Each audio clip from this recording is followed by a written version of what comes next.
New film out this week called Only You, which is the debut feature from Harry Wootliff. She had made some short films. She was BAFTA nominated in 2004 for a film called Knits, I think. And so this is her feature debut as a writer and director. Laia Costa, who is so brilliant in Victoria, is a Spanish woman living in Glasgow. And all her friends are starting to settle down. We first meet her at a New Year's Eve party in which someone's trying to fix her up with their brother. He seems, they say he's the right age, he's ready to settle down, all this kind of stuff, but she's really not interested. So she says, no, I'm going to go home. And she stumbles out into the night. And she's trying to get a taxi, and she's trying to get a taxi on, New Year's Eve. Very difficult. She finally hails a taxi, and the taxi stops. But then she realises the taxi hasn't stopped for her.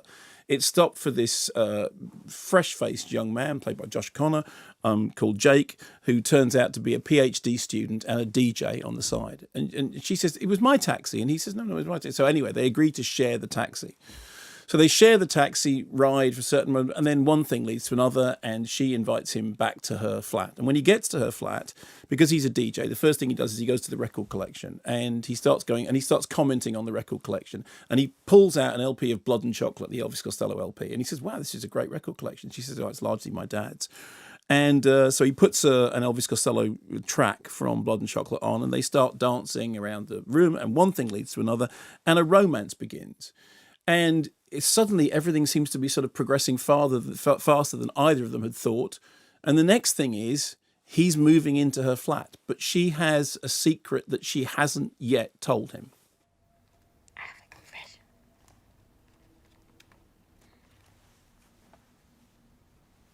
What is it? Nothing. Just because you said confession.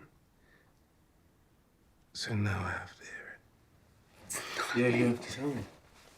You're gonna have to tell me now. Don't you dare use the photos. They are memories, not weapons. Give it here. Give it back.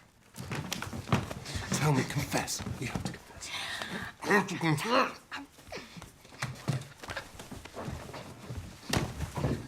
I would jiggle all day.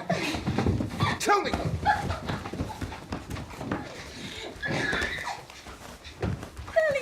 You have to tell me.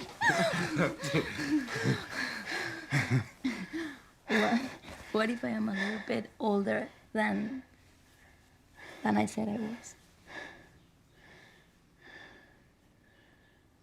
What do you mean? Like I'm not 29? So he has already told her that he's 26, and she's sort of implied that she was 28, but now she's saying maybe if I'm 29. Of course, the answer is she's in her mid-30s. That's why all her friends are at the point of settling down. And he's... at first, she says, is it a problem? And he says, well, it's not a problem. It's just that, you've aged 6 years in the last 5 minutes. How old are you actually? And when he knows, he's perfectly fine. But she is convinced that the age difference between them of 9 years is going to mean that they are out of sync further on down the line. And then he suddenly says, no, look, you are who I want to be with. Let's start a family and let's do it right now. So it does a very interesting thing about inverting the gender stereotypes. That suddenly he's the person who said, no, this is what I want to do. And I want to have a family with you, and I want to do it now. And so this kind of whirlwind romance leads to something which looks like it's going to be more permanent. And then what happens is that the film slowly progresses from the kind of excitement and the possibilities of let's just see what happens into the more challenging prospect of actually trying for a baby. And what the film is then about is about the way that their relationship attempts to negotiate this third element of, what it would mean, around her, all her other friends are starting up families without any difficulty at all. Something that at first seems to be a wish, a desire, then seems to become a need or perhaps even an obligation. And the romance of the initial situation starts to get replaced with more kind of methodical, even medical intervention. And meanwhile, they are still kind of discovering each other and discovering their relationship. I thought this film was just stone cold knockout brilliant. And I'll tell you why.